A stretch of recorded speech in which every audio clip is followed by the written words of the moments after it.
ये वीडियो आपका group D exam के लिए है और इसमें जो है कि 50 इम्पोर्टेंट आपका क्वेश्चन डिस्कस करते हैं, जिसमें आपका जीएस होगा और जीके होगा।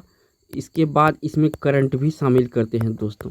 तो आपके लिए महत्वपूर्ण है, अगर ग्रुप डी की एग्ज़ाम देने वाले हैं या ग्रुप डी की तैयारी कर रहे हैं तो ये क्वेश्चन आपके लिए इम्पोर्टेंट है। और एग्ज़ाम में यहाँ से क्वेश्चन इस सीरीज से आपको देखने के लिए मिलेगा, क्योंकि मैं प्रत्येक दिन 50 क्वेश्चन का डिस्कस करता हूँ। प्रत्येक दिन आपको ये वीडियो मिल रहा होगा। तो बात करते हैं पहला क्वेश्चन है दोस्तों, तापगतिकी का प्रथम नियम सामान्यतः किससे संबंधित है? जो तापगतिकी का प्रथम नियम सामान्यतः किससे संबंधित है, ये पूछा जा रहा है दोस्तों। तो इस क्वेश्चन का जो राइट आंसर है आपको पता करना है। तो देखिए, उस क्वेश्चन का राइट आंसर है दोस्तों, ऊर्जा के संरक्षण का नियम जो है प्रथम नियम है तापगतिकी का। तो ऑप्शन यहाँ पे डी सही है। बढ़ते हैं नेक्स्ट क्वेश्चन पर। 2 नंबर क्वेश्चन में दोस्तों पूछा जा रहा है आपसे, काले वस्त्र के मुकाबले श्वेत वस्त्र क्यों शीतल क्यों होते हैं? यानी कि जो ब्लैक कलर का ड्रेस होता है उससे ठंडा आपका वाइट कलर का ड्रेस क्यों होता है, यही चीज़ पूछा जा रहा है इसमें। तो देखिए दोस्तों, ये जो होता है अगर उनके पास जो प्रकाश पहुंचता है उसे परावर्तित कर देता है। कौन करता है दोस्तों? तो ये आपका श्वेत प्रकाश करता है। इस क्वेश्चन का राइट आंसर बी ऑप्शन है। इंपॉर्टेंट क्वेश्चन है, क्योंकि ग्रुप डी में इस टाइप के क्वेश्चन बहुत ज़्यादा पूछा जाता है दोस्तों। अगर आप ग्रुप डी की तैयारी कर रहे हैं और आप चाहते हैं कि ग्रुप डी में अच्छा नंबर से आप पास हो, तो ये सीरीज आपके लिए इम्पोर्टेंट है, क्योंकि यहाँ पे हम एग्ज़ाम ओरिएंटेड क्वेश्चन ही कराते हैं दोस्तों। और ये आप अगर फॉलो करते होंगे इस सीरीज को तो आप 100% सफल होंगे एग्जाम में दोस्तों। तो यहाँ पे हम बात करेंगे प्लांक नियतांक की यूनिट क्या है। इस क्वेश्चन में जो पूछा जा रहा है, प्लांक नियतांक की यूनिट या इकाई क्या है, ये आपसे पूछा गया है दोस्तों। तो इस क्वेश्चन का राइट आंसर है दोस्तों जे एस। कैपिटल में आपका जे होता है, स्मॉल में एस होता है। इसको भी याद रखिएगा, क्योंकि हो सकता है ऑप्शन में बड़ी एस कर दे तो आपको कन्फ्यूजन होगा। नेक्स्ट क्वेश्चन 4 नंबर का नेक्स्ट क्वेश्चन है दोस्तों, आपसे पूछा जा रहा है, एक श्वेत तथा चिकनी सतह कैसी होती है? इस 4 ऑप्शन में आपको बताना कैसी होती है। तो दोस्तों, अगर हम बात करेंगे एक श्वेत चिकनी सतह कैसी होती है, तो देखिए, ताप का खराब अवशोषक होता है, अच्छा परावर्तक होता है ये, ठीक है। इस क्वेश्चन का राइट आंसर बी ऑप्शन है। बढ़ते हैं 5 नंबर क्वेश्चन पर। 5 नंबर क्वेश्चन है दोस्तों, आपसे पूछा जा रहा है, अभिक्रिया ऊष्मा निर्भर नहीं करती है। जो अभिक्रिया ऊष्मा है निर्भर नहीं करती है, किस पर निर्भर नहीं करती है, ये आपसे पूछा जा रहा है। तो दोस्तों, उस पथ पर जिसमें वो अंतिम उत्पाद प्राप्त करता है उस पर अभिक्रिया ऊष्मा निर्भर नहीं करती है। इस क्वेश्चन का राइट आंसर बी ऑप्शन है दोस्तों। नेक्स्ट क्वेश्चन दोस्तों 6 नंबर का है, 2 धातु को सोल्डरन किसके गुण के कारण से है? तो 2 धातु का जो सोल्डरन किसके कारण से संभव है, ये आपका असंजन गुण के कारण से संभव है। इस क्वेश्चन का राइट आंसर आपका डी ऑप्शन सही है इसमें। बढ़ते हैं 7 नंबर क्वेश्चन पर। 7 नंबर क्वेश्चन है दोस्तों, जब किसी पाषाण खंड को पानी में डुबाया जाता है तो वह समान पानी में विस्थापित कर देता है। जब किसी पाषाण खंड को यानी पत्थर को पानी में डुबाया जाता है तो वह समान में पानी को विस्थापित कर देता है। ये पूछा रहा है कि क्यों कर देता है। तो इस चारों ऑप्शन में जो राइट आंसर है दोस्तों, आयतन के कारण विस्थापित करता है। इस क्वेश्चन का ऑप्शन डी हो जाएगा। बढ़ते हैं 8 नंबर क्वेश्चन पर। नेक्स्ट क्वेश्चन है दोस्तों, आपसे पूछा जा रहा है, निम्नलिखित में से अधिक जलन किससे पैदा होती है? 4 ऑप्शन है आपके सामने। तो अधिक जलन जो पैदा होती है दोस्तों, ये भाप से पैदा होती है। और किस कारण से? तो दोस्तों, अगर पूछे तो इसमें जो भाप में होता है ये गुप्त ऊष्मा होता है। इसमें क्या होता है? गुप्त ऊष्मा होता है। इसी के कारण से ये जो है जलन ज़्यादा पैदा करती है। सी ऑप्शन इस क्वेश्चन का राइट आंसर है। बढ़ते हैं 9 नंबर क्वेश्चन पर। नेक्स्ट क्वेश्चन है दोस्तों, आपसे पूछा जा रहा है, वायु की क्षैतिज गति से होने वाला ऊष्मा अंतरण को कहते हैं? क्या कहते हैं आपको बताना है। वायु से क्षैतिज गति से होने वाला ऊष्मा के अंतरण को क्या कहते हैं? तो इसको अभिवहन कहते हैं। इसका राइट आंसर ए ऑप्शन है यहाँ पर।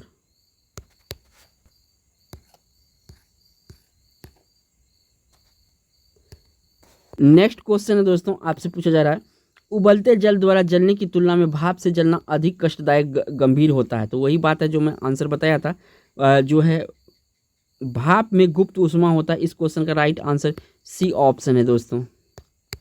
नेक्स्ट क्वेश्चन दोस्तों 11 नंबर में आपसे पूछा रहा है, एक वास्तविक गैस में एक आदर्श गैस के रूप में क्रिया कर सकती है। तो देखिए, निम्न दाब और उच्च ताप, इस क्वेश्चन का राइट आंसर है दोस्तों। बढ़ते हैं 12 नंबर क्वेश्चन पर। क्वेश्चन 12 नंबर में आपसे पूछा जा रहा है, निम्न में से किसमें संवहन होता है? जो संवहन होता है किसमें होता है, ये आपसे पूछा जा रहा है, आपको राइट आंसर बताना है। तो देखिए संवहन जो होता है केवल द्रव और गैस में होता है। इस क्वेश्चन का राइट आंसर बी ऑप्शन है। बढ़ते हैं 13 नंबर क्वेश्चन पर। नेक्स्ट क्वेश्चन दोस्तों है 13 नंबर में, निम्नलिखित में से द्रव में कौन सा द्रव का वाष्पन अधिक तीव्रता से होता है? कौन से द्रव में द्रव का वाष्पन अधिक तीव्रता से होता है? तो जो यहाँ पे ऑप्शन एल्कोहल दिया हुआ है दोस्तों सी ऑप्शन में, इस पे वाष्पन अधिक तीव्रता से होता है, तो ऑप्शन यहाँ पे सी सही है।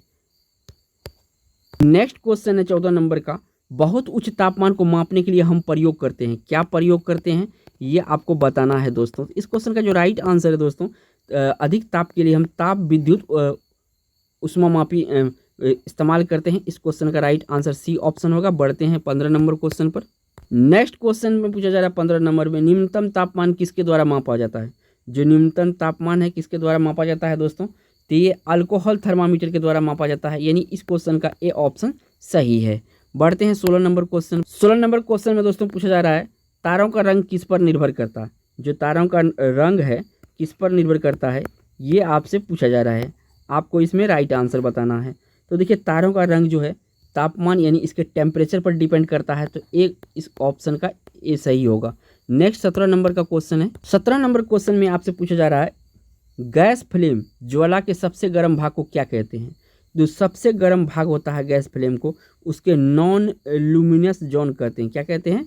Non luminous zone. तो इस क्वेश्चन का बी ऑप्शन सही है। बढ़ते हैं 18 नंबर क्वेश्चन पर। 18 नंबर क्वेश्चन में आपसे पूछा जा रहा है शीतकाल में एक मोटी कमीज की अपेक्षा 2 पतली कमीज हमें अधिक गर्म क्यों रख सकती है? तो देखिए इस चीज़ का जो है 2 कमीजों के बीच वायु की परतरोधी माध्यम के रूप में काम करती है, तो इस क्वेश्चन का राइट आंसर यहाँ पे सी ऑप्शन है। बढ़ते हैं 19 नंबर क्वेश्चन पर। 19 नंबर क्वेश्चन में दोस्तों पूछा जा रहा है निम्नलिखित में से कौन सी घटना यह निर्णय लेने में सहायक होती है कि प्रकाश एक अनुप्रस्थ तरंग है? प्रकाश एक अनुप्रस्थ तरंग है, कौन सी घटना यह बात बताती है, ये आपको बताना है दोस्तों। तो इस क्वेश्चन का राइट आंसर बी ऑप्शन है। ध्रुवीकरण ऐसा घटना जो है ये बताती है कि प्रकाश अनुप्रस्थ तरंग है। नेक्स्ट क्वेश्चन 20 नंबर का। 20 नंबर क्वेश्चन में दोस्तों पूछा जा रहा है देहली आवृत्ति कैसी आवृत्ति है? जो देहली आवृत्ति है दोस्तों कैसी आवृत्ति है, ये आपसे पूछा जा रहा है।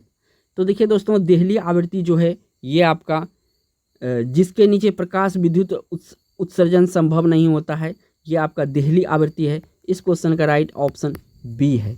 बढ़ते हैं 21 नंबर क्वेश्चन पर। 21 नंबर क्वेश्चन में कह रहा है प्रकाश का वोल्टेज सेल का प्रयोग सौर ऊर्जा का रूपांतरण करने के निम्नलिखित में से किसका उत्पादन होता है? सौर ऊर्जा से कौन सा ऊर्जा उत्पादन होता है? तो सौर से आपका विद्युत ऊर्जा उत्पादन होता है। इस क्वेश्चन का राइट आंसर बी ऑप्शन है। बढ़ते हैं 22 नंबर क्वेश्चन पर। नेक्स्ट क्वेश्चन है दोस्तों आपसे पूछा जा रहा है प्रिज्म से गुजारने पर प्रकाश का कौन सा रंग सबसे अधिक विचलित होता है? देखिए सबसे अधिक विचलित होता है आपका ये बैगनी है, सबसे अधिक विचलित होता है। कम विचलित होता है ये आपका लाल है, ये कम विचलित होता है, तो याद रखिएगा। लेकिन यहाँ पे ऑप्शन आपको अधिक बोला है तो यहाँ बैगनी होगा, सी ऑप्शन यहाँ पर सही होगा। अगर कम बोलता तो लाल होता। बढ़ते हैं नेक्स्ट 23 नंबर क्वेश्चन पर। नेक्स्ट क्वेश्चन जो दोस्तों आपसे पूछा जा रहा है किसी पदार्थ का फोटोग्राफ लेने के लिए अपेक्षित उद्भासन काल किस पर निर्भर करता है? जो उद्भासन काल है दोस्तों किस पर निर्भर करता है, ये बात आपसे पूछा जा रहा है। इस क्वेश्चन में आपको राइट आंसर बताना है। तो उद्भासन काल जो निर्भर करता है दोस्तों पदार्थ की चमक पर निर्भर करता है।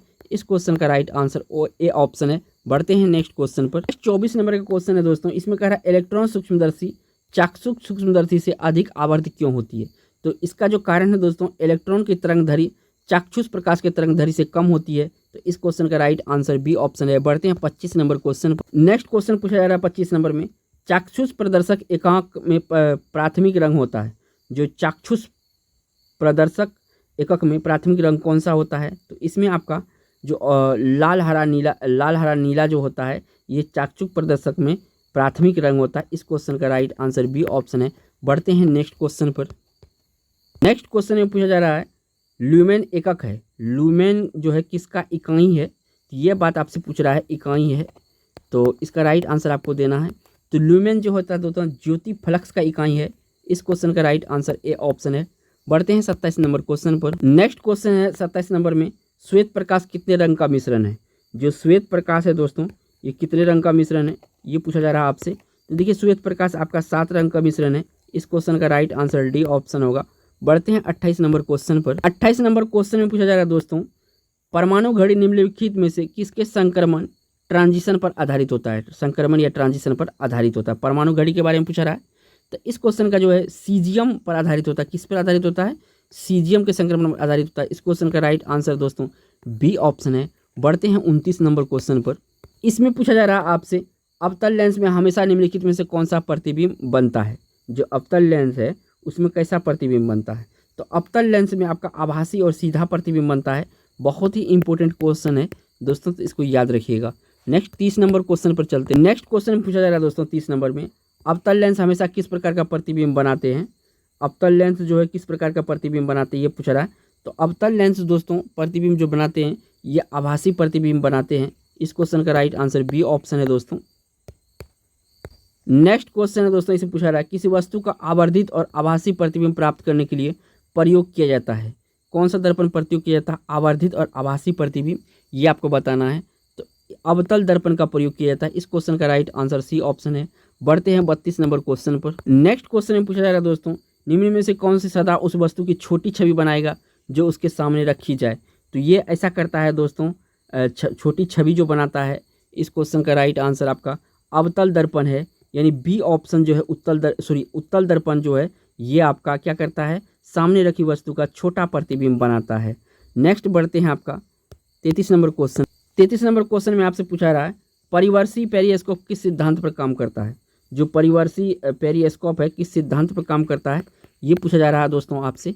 तो देखिए परिवर्ती या पेरिस्कोप जो सिद्धांत पे काम करता है वो सिद्धांत है आपका परावर्तन सिद्धांत। इस क्वेश्चन का राइट आंसर डी ऑप्शन है दोस्तों। नेक्स्ट क्वेश्चन वीवीआई टाइप का है, प्रकाशीय फाइबर किस सिद्धांत पर कार्य करता है? जो प्रकाशीय फाइबर है दोस्तों किस सिद्धांत पर कार्य करता है ये आपको बताना। तो प्रकाश फाइबर जो है ये पूर्ण आंतरिक परावर्तन के सिद्धांत पर काम करता है। इस क्वेश्चन का डी ऑप्शन सही है। बढ़ते हैं नेक्स्ट क्वेश्चन पर। नेक्स्ट क्वेश्चन है दोस्तों, इसमें पूछा गया है, प्रकाशिक तंतु प्रयोग निम्नलिखित में से किसके लिए किया जाता है? जो प्रकाशिक तंतु का प्रयोग निम्नलिखित में किसके द्वारा किया जाता है ये आप बताना है। इस क्वेश्चन का राइट आंसर, तो ये जो किया जाता है संचार सेवा में प्रयोग किया जाता है प्रकाशिक तंतु। इस क्वेश्चन का राइट आंसर डी ऑप्शन है। बढ़ते हैं 36 नंबर क्वेश्चन पर। 36 नंबर क्वेश्चन में पूछा जा रहा है दोस्तों, अंतर्दर्शी एक ऐसा यंत्र है जो अमाशय के अल्सरों को पता लगाने के लिए प्रयुक्त किया जाता है। इसमें एक लंबी संकीर्ण नालिका होती है जो अमाशय के मुंह द्वारा निविष्ट की जाती है। इसमें क्या अंतर्विष्ट होता है? तो दोस्तों इसमें जो है प्रकाशिक फाइबर आपका रेशा होता है इसके द्वारा। चलते हैं नेक्स्ट क्वेश्चन। नेक्स्ट क्वेश्चन दोस्तों पूछा जा रहा है, उस समय पूर्ण आंतरिक परावर्तन नहीं हो सकता है जब प्रकाश देखिए पानी से होकर कांच में जाता है तो यहाँ पे पूर्ण आंतरिक परावर्तन नहीं होता है। तो दोस्तों जो आपका संघनन माध्यम से विरल माध्यम में जाता है तो वहाँ पे पूर्ण आंतरिक परावर्तन नहीं हो सकता है। तो इस क्वेश्चन का राइट आंसर बी ऑप्शन है। तो देखिए यहाँ पे पानी संघनन ज़्यादा है और कांच जो है विरल माध्यम होता है। बढ़ते हैं 38 नंबर क्वेश्चन पर। 38 नंबर क्वेश्चन में दोस्तों पूछा जा रहा है, अंतरिक्ष यात्री को आकाश कैसा दिखाई देता है? जो आकाश है दोस्तों ये कैसा दिखाई देता है अंतरिक्ष यात्री को ये बताना है आपको। तो देखिए अंतरिक्ष यात्री को आकाश जो दिखाई देता है ये काला दिखाई देता है। इस क्वेश्चन का राइट आंसर डी ऑप्शन है। 39 नंबर क्वेश्चन में पूछा जा रहा है दोस्तों, पानी की टंकी के ऊपर देखने पर हम कम गहरी दिखाई देने का क्या कारण है? जो पानी की टंकी के ऊपर देखने पर हमें कम गहरी दिखाई क्यों देता है? तो इसका दोस्तों कारण है अपवर्तन, प्रकाश का अपवर्तन। डी ऑप्शन सही है। बढ़ते हैं 40 नंबर क्वेश्चन पर। 40 नंबर क्वेश्चन में दोस्तों पूछा रहा है, सूर्योदय और सूर्यास्त के समय वायुमंडल में लालिमा किस कारण छा जाती है? जो लालिमा है किस कारण छा जाती है ये आपसे पूछा गया है। तो देखिए लालिमा जो छाती है ये प्रकाश के प्रकीर्णन के कारण छाती है। इस क्वेश्चन का राइट आंसर बी ऑप्शन है। बढ़ते हैं 41 नंबर क्वेश्चन पर। नेक्स्ट क्वेश्चन है दोस्तों, इसमें पूछा रहा है, निम्न में क्या प्रकाश के वायुमंडलीय अपवर्तन का परिणाम नहीं है? निम्न में प्रकाश का वायुमंडलीय अपवर्तन का परिणाम नहीं है ये आपसे पूछा जा रहा है। तो देखिए सूर्य का सूर्यास्त के समय लाल दिखाई देना ये अपवर्तन का परिणाम नहीं है। इस क्वेश्चन का राइट आंसर ए ऑप्शन है। बढ़ते हैं 42 नंबर क्वेश्चन। नेक्स्ट क्वेश्चन है दोस्तों आपसे पूछा जा रहा है, तरल में भरे हुए बीकर का तल किस कारण से कुछ ऊपर उठा हुआ दिखाई देता है? तो ये जो दिखाई देता है दोस्तों प्रकाश के अपवर्तन के कारण। इस क्वेश्चन का राइट आंसर बी ऑप्शन होगा दोस्तों। बढ़ते हैं 43 नंबर क्वेश्चन पर। नेक्स्ट क्वेश्चन है दोस्तों, लेंस किससे बनता है? लेंस कौन सा कांच से बनता है ये पूछा जा रहा है दोस्तों आपसे। तो लेंस जो है आपका फिलेंट कांच से बनता है। इस क्वेश्चन का राइट आंसर बी ऑप्शन है। बढ़ते हैं 44 नंबर क्वेश्चन पर। नेक्स्ट क्वेश्चन है दोस्तों, आपसे पूछा जा रहा है दृष्टि का अस्थायित्व सिद्धांत किसके पीछे का सिद्धांत है? तो ये है आपका सिनेमा के पीछे का सिद्धांत। इस क्वेश्चन का राइट आंसर बी ऑप्शन है। बढ़ते हैं 45 नंबर क्वेश्चन पर। नेक्स्ट क्वेश्चन है दोस्तों, आपसे पूछा रहा है मरीचिका एक उदाहरण है। मरीचिका किस चीज़ का उदाहरण है ये बताना आपको। तो यहाँ पे देखिए प्रकाश का अपवर्तन और पूर्व आंतरिक परावर्तन का उदाहरण, यानी दोनों का उदाहरण है। सी ऑप्शन इस क्वेश्चन का राइट आंसर है। बढ़ते हैं 46 नंबर क्वेश्चन। 46 नंबर क्वेश्चन में जो पूछा जा रहा है सर सी.वी. रमन को उनके किस प्रयोग के लिए नोबेल पुरस्कार प्रदान किया गया था? किसके लिए नोबेल पुरस्कार प्रदान किया गया था? तो ये आपका प्रकाश का प्रकीर्णन के लिए नोबेल पुरस्कार प्रदान किया गया। इस क्वेश्चन का राइट आंसर सी ऑप्शन है। बढ़ते हैं 47 नंबर क्वेश्चन। 47 नंबर क्वेश्चन है दोस्तों, वाहनों को अग्रदीप या हेडलाइट किस प्रकार का दर्पण का इस्तेमाल होता है? ये आपसे पूछा जा रहा है दोस्तों। तो इसमें जो दोस्तों प्रयोग होता है ये आपका परिवलीय दर्पण इस्तेमाल होता है। इस क्वेश्चन का राइट आंसर डी ऑप्शन है दोस्तों। बढ़ते हैं नेक्स्ट क्वेश्चन पर दोस्तों। नेक्स्ट क्वेश्चन में पूछा जा रहा है दोस्तों प्रकाश के सूर्य से पृथ्वी तक पहुंचने में कितना समय लगता है? प्रकाश को सूर्य से पृथ्वी तक पहुंचने में कितना समय लगता है? तो इसमें लगता है दोस्तों 8 मिनट 20 सेकंड का समय लगता है। यहाँ पे अप्रॉक्स में जो है 8 मिनट 30 सेकंड, ये वाला ऑप्शन सही हो जाएगा। तो देखिएगा 8 मिनट इसका जो एग्जैक्ट होता है 8 मिनट 20 सेकंड होता है, लेकिन ऑप्शन में आपका 8.3 जो है ये वाला ऑप्शन होगा। बढ़ते हैं नेक्स्ट 49 नंबर क्वेश्चन पर। नेक्स्ट क्वेश्चन में पूछा जा रहा है दोस्तों हानिकारक पराबैंगनी किरणों की रक्षा करने वाली भूमि के चारों ओर मौजूद ओजोन परत को क्षय का कारण कौन सी गैस है? तो कौन सी गैस जो है ओजोन परत को क्षय करने का कारण है, ये पूछा जा रहा है दोस्तों। तो ये है आपका क्लोरोफ्लोरोकार्बन, यानी कि डी ऑप्शन इस क्वेश्चन का राइट आंसर है। बढ़ते हैं 50 नंबर इस वीडियो का लास्ट क्वेश्चन दोस्तों। नेक्स्ट पूछा जा रहा है दोस्तों डेल्टोनिज्म या प्रोटोनोपिया एक प्रकार का वर्णता है, इसमें रोगी कौन सा रंग नहीं देख पाता? देखिए यहाँ नाम कितना है। डेल्टोनिज्म प्रोटेनोपिया एक प्रकार का वर्णता है, इसमें रोगी कौन सा रंग पहचान नहीं करता? इसमें हरा रंग भी पहचान नहीं करता है, नीला रंग भी पहचान नहीं करता और लाल रंग भी पहचान नहीं कर पाता है। तो इस क्वेश्चन का राइट आंसर डी ऑप्शन है, उपयुक्त सभी। दोस्तों अगर आपने यहाँ तक का वीडियो देख लिया है, यहाँ तक वीडियो पूरा देख लिया है, तो आपका 50 इंपॉर्टेंट क्वेश्चन आपके मेमोरी में आ गया है। दोस्तों इस तरह की वीडियो देखने के लिए आप हमारे चैनल पर सब्सक्राइब कर सकते हैं और बेल आइकन प्रेस करिए। थैंक्स फॉर वॉचिंग दोस्तों।